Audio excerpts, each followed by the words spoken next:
வணக்கம் நேயர்களே.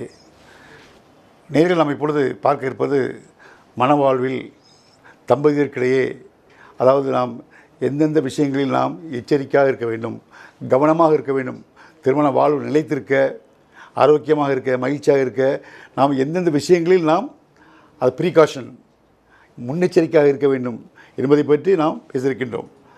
அதாவது எப்படி என்றால், திருமணம் நடைபெறும் வரை எவ்வளவோ பேருடைய பங்கு இருக்கும். பல பேர் சொல்வார்கள், அதை ஏற்றுக்கொள்வோம். ஆக பல பேருடைய பங்குகள் இருக்கும் நம்முடைய திருமணத்தில். ஆனால் திருமணம் ஆன பிறகு என்ன செய்ய வேண்டும் என்றால், நம்ம தான் பொறுப்பு. தம்பதி தான் எதுக்கும் தம்பதி தான் பொறுப்பு என்ற எண்ணம் வர வேண்டும். நல்லது கெட்டது எதுக்கெடுத்தாலும் நாம் என்ன செய்ய வேண்டும், நாம் இருவர் தான் பொறுப்பு, தம்பதியை தான் பொறுப்பு என்ற எண்ணம் நமக்கு வர வேண்டும். திருமணம் ஆகும் வரை நாம் அவர் காரணம் சொல்லலாம், இதை சொல்லலாம், மற்றவர்களையும் சொல்லலாம் பொறுப்பென்று. ஆனால் திருமணம் ஆன பிறகு நல்லது கெட்டது எல்லாத்துக்கும் பொறுப்பு நாம் தான் என்று நாம் உணர வேண்டும். அந்த எண்ணம் நமக்கு வர வேண்டும். அதுக்காக மற்றவர்களுடைய கருத்துக்களை, மற்றவர்களுடைய ஆலோசனைகளை நாம் வெறுக்க வேண்டும் அவசியமில்லை. நாம் அவை எடுத்துக்கொள்ளலாம், சொல்வதை எடுத்துக்கொள்ளலாம். ஆனால் முடிவு பண்ணுவது யாராக இருக்க வேண்டும், தம்பதியர்கள் தான் இருக்க வேண்டும். இடையில் ஒரு எறும்பு கூட நுழையக்கூடாது. அவர்கள் இருவர் தான், நாம் தான் எடுக்க வேண்டும், நாம் தான் இது காரணம், நாம் தான் இது முடிவு எடுக்க வேண்டும் என்ற எண்ணத்தில் தான் அவர்கள் இருக்க வேண்டும். அப்படி இருந்தால்தான் அந்த முடிவு சிறப்பான முடிவாக இருக்கும். அதாவது பெரும்பாலும் மனிதர்கள் எடுத்துக்கொள்ளும் என்றால், பெரும்பாலும் மனிதர்கள் எல்லாம் ஒரே மாதிரியாக தான் இருக்கின்றார்கள். ஒரே மாதிரி குணாதிசயங்கள் தான் இருக்கும். எடுத்துக்கொள்ளும் என்றால் பல பேர் இருக்கின்றார்கள், கிட்டத்தட்ட எல்லாம் ஒரே மாதிரி தான் இருப்பார்கள். ஆனால் ஒரு சில குணங்கள், குணாதிசயங்கள் ஒரு சில பேர் அதிகமாக இருக்கலாம், ஒரு சில விஷயங்கள் குறைவாக இருக்கலாம், இவ்வளோதான்.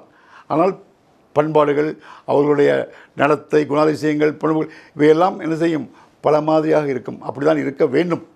ஆனால் அதுபோல் இருக்கும் பொழுது, ஆனால் அந்த பண்புகள் எல்லாம் வெளிப்படும் பொழுது அது ஒவ்வொரு நேரங்களுக்கு ஏற்றாமல் அது மாறிக்கொண்டு இருக்கணும். எந்த இடத்திற்கு அந்த எந்த பண்பு வர வேண்டும் என்று தான். அதை நம்மிடம் நல்ல பண்பு இருக்கின்றது, கெட்ட பண்புகள் இருக்கின்றது. எதை நாம் தெரிந்து அதை நாம் ஊக்குவிக்கின்றோமோ அந்த பண்பு வளரும். ஒரு மனிதம் இருக்கும், கெட்ட குணங்கள் இருக்கும், நல்ல குணங்கள் இருக்கும். ஆனால் எதை நாம் அதை குறைக்க வேண்டும், எதை கூட்ட வேண்டும் என்று எதை நாம் முயற்சி எடுத்திருக்கின்றோமோ, நாம் தெரிந்து புரிந்து என்ன செய்ய வேண்டும், அறிந்து இந்த குணங்கள் தான் நல்லது என்பதை நாம் தெளிவு செய்து அதை நாம் முயற்சி எடுத்தோம் என்றால் அந்த குணநலங்கள், அந்த பண்புகள் வளர ஆரம்பிக்கும். ஆக என்ன செய்கின்றது, நாம் நினைத்தால் நம் கையில் தான் இருக்கின்றது. நாம் நினைத்தால் நம்முடைய குணத்தையும் நம்முடைய பண்புகளையும் உயர்த்தலாம், கூட்டலாம். அந்த முயற்சி நாம் செய்தால் கண்டிப்பாக முடியும் என்று தான் உளவியல் கூறுகின்றது.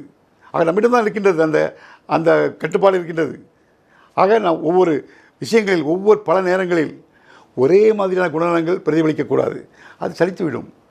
அது ஒவ்வொரு நேரங்களிலும் அது வித்தியாசமாக, அது கேட்டால் போல் அந்த பண்புகள் வெளிப்பட வேண்டும், அந்த குணநலங்கள் வெளிப்பட வேண்டும். அப்பொழுதுதான் அது சிறப்பாக இருக்கும். தம்பதியர்கள் பொதுவாக எப்படி இருக்கின்றனர் என்றால், பொதுவாக சொல்வது, அதாவது பிடிக்காதது பிடித்தது என்று சொல்வார்கள், பிடித்த விஷயம் பிடிக்காத விஷயம் என்று கொள்வார்கள். அதாவது தம்பதிகள் இருக்கின்றார்கள், ஒருவருக்கு பிடிக்காத விஷயம் என்று வைத்துக்கொள்வோம். தனக்கு பிடிக்காத விஷயத்தை பொதுவாக என்ன செய்கின்றார் என்றால், துணையிடம் என்ன செய்கின்றார்கள், அரசு படத்தான் சொல்லிட்டு வருவார்கள். லேசாக சொல்லிவிட்டு நாகரிகம் கருதி ரொம்ப சொல்ல வேண்டாம் என்பதற்காக மெட்டாக்கள், நுனிப்பூல் போல் மெட்டாக்கள் சொல்லிட்டு போயிடுவாங்க. தனக்கு பிடிக்காததை அதை அழுத்தி சொல்ல மாட்டார்கள். ஏனென்றால் அதை அவர்கள் அதுக்கு முக்கியத்துவம் தருவதில்லை. லேஸ் மாசாக சொல்லிவிட்டு நாகரிகத்தினால் அப்படி எனக்கு பிடிக்காது அப்படின்னு சொல்லிட்டு போயிடார்கள். அப்படி சொல்லக்கூடாது. நான் பிடிக்காதே நாம் தெளிவாக சொல்ல வேண்டும். நான் பிடிக்காதே அரசு மரம் சொல்லி விடுகின்றோம். ஆனால் ஒரு நேரத்தில் அது வெடிக்கும் பொழுது என்ன செய்கின்றது, நான் நம்பியிருந்தேனே, என் நம்பிக்கை வீணாகிவிட்டதே, அவள் இவ்வளோ காலம் வாழ்ந்த வாழ்க்கை போலியான வாழ்க்கையை நான் வாழ்ந்தேன் என்றெல்லாம் பிரச்சனைகள் உருவாகி பூதாகரமாக ஆகிவிடும். அங்கே சண்டை சச்சரவுகள் இதுவரை பிரிவதற்கு வாய்ப்புகள் வந்துவிடும்.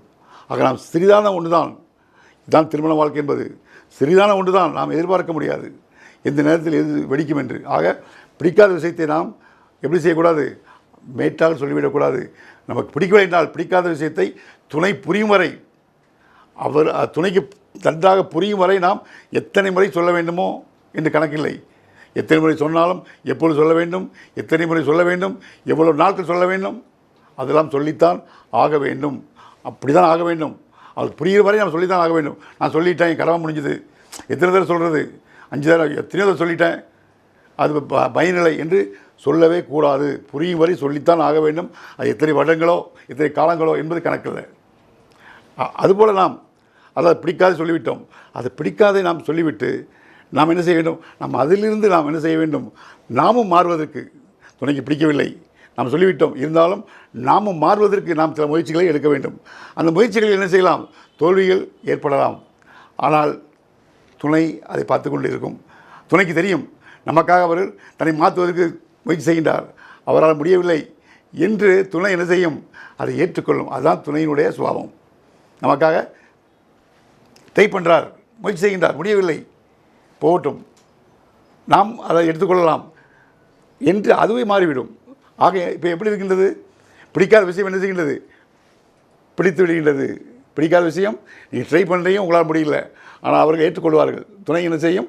அதான் துணையினுடைய சுபாவமே அதுதான், அதை ஏற்றுக்கொள்ளும். இப்பொழுது பிடிக்காத விஷயம் பிடித்த விஷயமாக ஆகிவிட்டது, இனிமேல் என்ன? ஆகதான் நாம் பிடிக்காத விஷயத்தை நாம் சொல்லிவிட்டு நாம் திருந்துவதற்கு வழி பார்க்க வேண்டும். அப்படி செய்யும் பொழுது நமக்கு அது மிக அதிகமான பலனை கொடுக்கும். அந்யோன்யம் அதிகரிக்கும். நன்றி, வணக்கம்.